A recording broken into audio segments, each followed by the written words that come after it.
Most folks fixate on Warren Beatty's 13,000 lovers, like that's the whole story. The real truth is actually far more disturbing and way less flattering. Years later, when Joan Collins finally broke her silence, she certainly wasn't looking for clout or nostalgia. She was finally outing a secret she'd kept buried for half a century. It wasn't about sex, but about power and the toxic habits Hollywood ignored for years. Contrast his behavior with the quiet ascent of his sister, Shirley MacLaine, and you see a disturbing pattern that makes the gossip feel like a smokescreen. Since Warren Beatty and Shirley MacLaine became such icons, it's easy to assume they were Hollywood royalty. In reality, they didn't have any industry connections. Born in Virginia to a pair of educators, Beatty grew up far from the limelight, where he played the brooding, quiet observer to Shirley's stage-hungry energy. He wasn't about to stay in his sister's shadow forever. The quiet kid became a high school football standout, clearly desperate to leave his Virginia roots behind. Despite being courted by universities with athletic scholarships, he bypassed a stable future to roll the dice on an unpredictable career path. Watching Shirley's career take off only made him more determined, yet his own path felt stalled. He tried Northwestern University to jumpstart his acting, but found it stifling. Choosing to quit school panicked his parents, yet they realized that pushback only fueled his stubborn fire. Shirley had already found success. Since miracles are rarely repeatable, Beatty felt the clock ticking. Driven by pure grit and competition, he moved to Manhattan to study under the great Stella Adler. He was just another face chasing the legacy of her famous pupils, but Beatty grabbed the spotlight fast. Publicly, he seemed completely devoted to his craft, yet a much different persona was beginning to take shape behind closed doors. Though he would eventually become the ultimate playboy, he initially struggled with his image, remaining a virgin until age 20, despite an early fixation on intimacy. He spent the next few years making up for lost ground. Against the odds, he turned minor television spots into a Broadway role that landed a Tony nomination. By 22, he was the industry's new obsession. He'd finally caught up to his sister, and every major studio was fighting to sign him to a contract.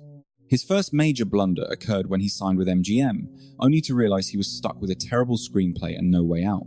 He actually had to take out a loan to buy his way out of that contract, a harsh introduction to the cold reality of the business. Beatty remained relentlessly focused on his cinematic goals, finding clever ways to dodge anything that might stall his momentum, including military service. In February 1960, he made a strategic move by enlisting in the California Air National Guard to stay ahead of the draft.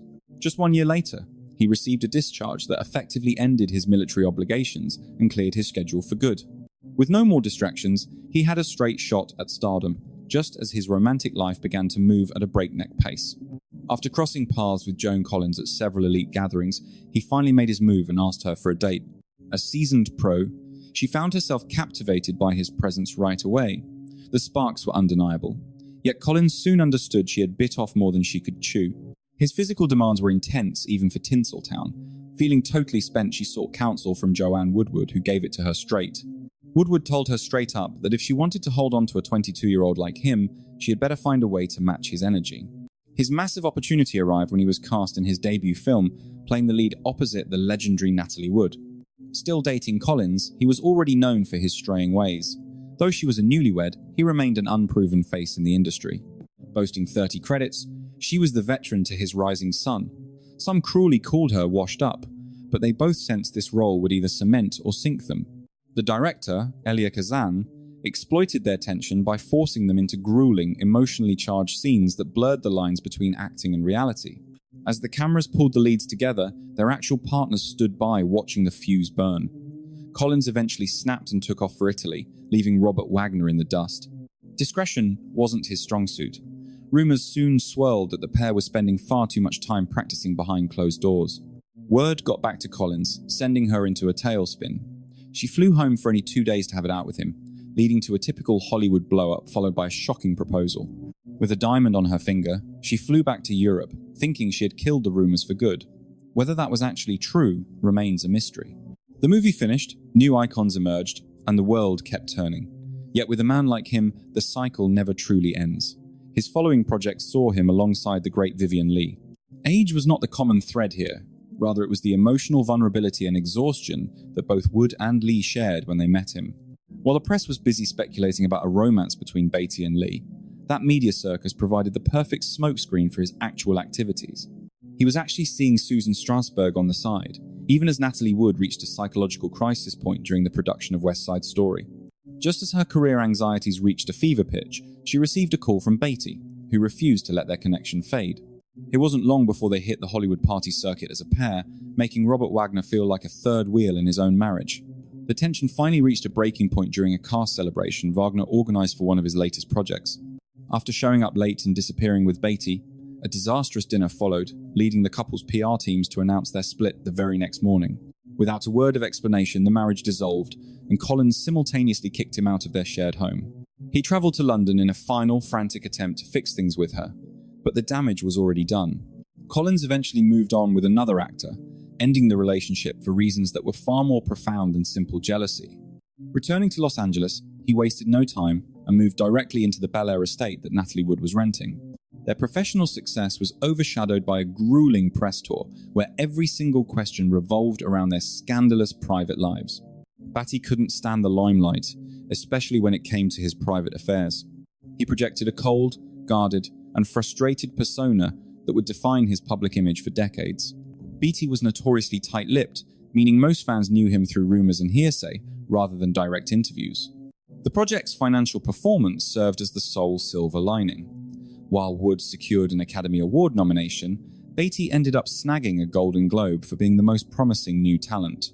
He released 2 more projects hoping to capitalize on that buzz, but his professional trajectory hit a sudden plateau instead of taking off. After both films tanked, Beatty essentially paralyzed his own career. He went into a total creative deep freeze, passing on every script that came his way, even when the roles were a perfect fit. His team grew frantic after he turned down 75 scripts and huge paychecks.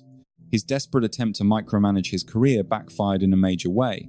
Since he wasn't filming anything, the tabloids shifted their focus from his acting back to his messy romance with Natalie Wood. Beatty certainly didn't help the situation.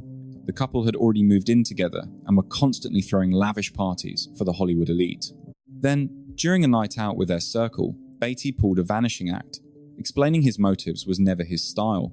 People usually have to piece his life story together using the fragments he leaves behind.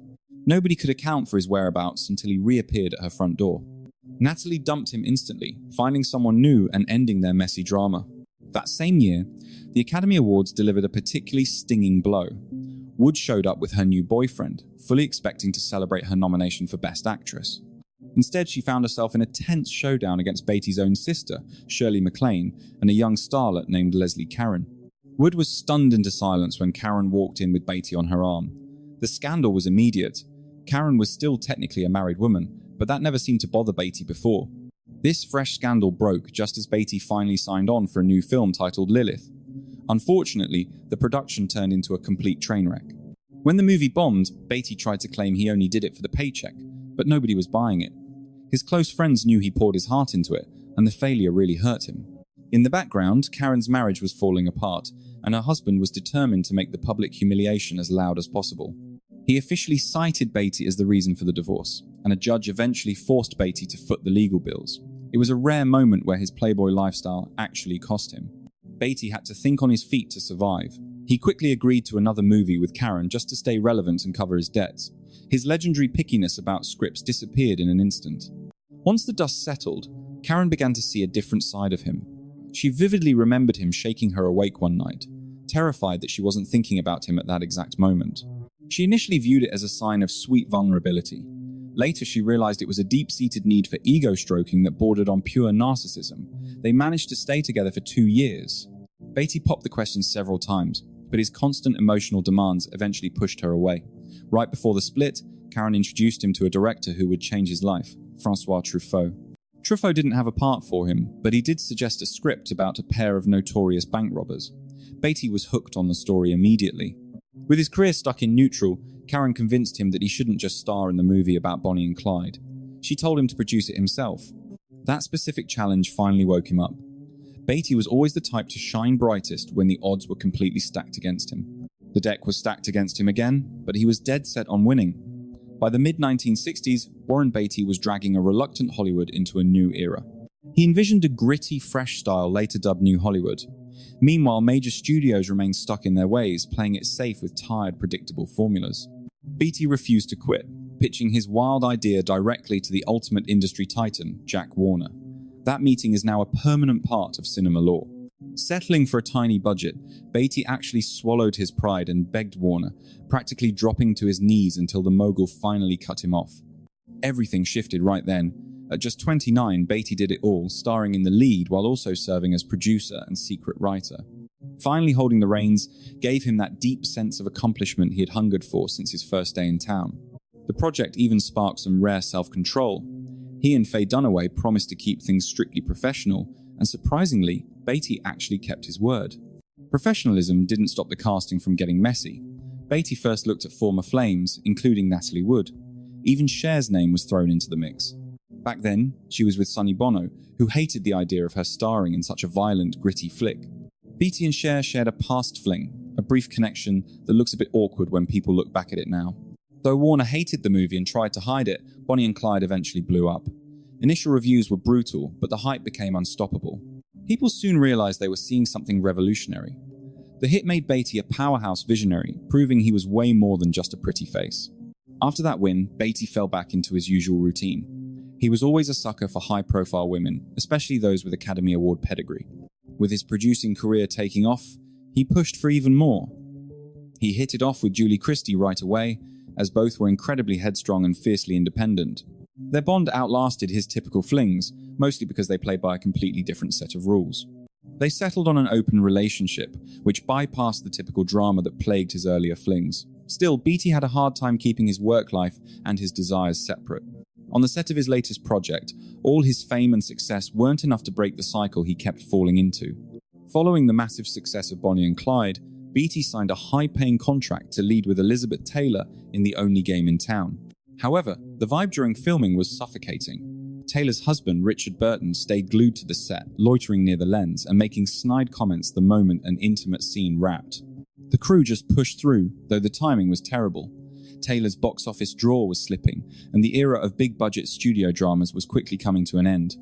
Filmgoers were moving on, craving the gritty, dangerous energy of flicks like Easy Rider and Midnight Cowboy. These were the kinds of movies that wouldn't have been possible if Bonnie and Clyde hadn't smashed the door down first. After the flop, Beatty headed to London to reset with Julie Christie in their inner circle, hoping to shake off the sting. But then their world came crashing down. An unthinkable horror hit two of their closest companions, the filmmaker Roman Polanski and his spouse Sharon Tate. Following Tate's brutal slaying, Beatty flew to Polanski's side immediately. He helped him get back to Los Angeles and kept him surrounded by friends, so the grieving widower wouldn't have to face the darkness alone. Beatty supported him for a while, but he had limits. When Polanski's own legal scandal broke later on, Beatty walked away, refusing to cross that particular line. A quiet period followed, yet it wasn't a slump, it was a slow burn. Beatty was busy cooking up two massive projects that would define his entire career. Those films were Shampoo and Reds. Staying true to his perfectionist nature, he took his sweet time, eventually casting Julie Christie for the former. Fans loved their on-screen spark, but behind the scenes things were falling apart. Christie wanted a quiet, low-key life, while Beatty lived for the spotlight and the chaos. They eventually split, though it was a messy breakup. Since Christie was already signed on for the movie, they were forced to reunite. Beatty rarely opens up, but Shampoo made their parting very public. He played a lady-killing stylist, juggling a string of lovers, including characters played by Christie and Goldie Hawn, both women he actually dated. The real-life parallels were impossible to miss. The critics and the public both caught on, and if they found that scandalous, Beatty was just getting warmed up. By the late 60s and 70s, Warren Beatty, Dennis Hopper, and Jack Nicholson were Hollywood's new power trio and tight friends. They also shared a specific bond. All three had been involved with Michelle Phillips at one point or another. Beatty was the last to date her, even sharing the first house he ever bought with her. But as soon as the media started circling, he backed off, even barring her from the London debut of Shampoo. He had promised her a life of marriage and kids. After they split, Phillips later admitted it took 2 years of therapy to realize those were just empty words. Beatty didn't stay single for long. In 1972, Carly Simon dropped You're So Vain and the rumor mill went into overdrive. People long suspected him, and in 2015, Simon finally admitted he inspired the second verse. She joked that Beatty figured the entire song was about him, which basically proved her point. Diane Keaton was next, coming right off her split from Woody Allen. She ended up starring in Reds, which was Beatty's most ambitious undertaking. That movie grabbed 3 Oscars, including Beatty's only win for Best Director, even though his obsessive style was legendary. He forced the crew through infinite takes and gave non-stop political lectures. It got so bad that Spanish extras actually went on strike until he bumped up their pay. After that, he went on a final spree of high-profile flings. He went through Stephanie Seymour, Janice Dickinson, Mary Tyler Moore, and Daryl Hannah, plus a wild, short-lived affair with Madonna during Dick Tracy. He seemed like the eternal bachelor until he met Annette Bening during the Bugsy auditions. After her reading, he told Barry Levinson right then that he was going to marry her. For the first time in his life, he wasn't kidding. Despite his reputation and the age gap, Bening took a chance on him. This time, it actually stuck. In 1992, after decades of wild living and tabloid headlines, Warren Beatty shocked the world by marrying Annette Bening.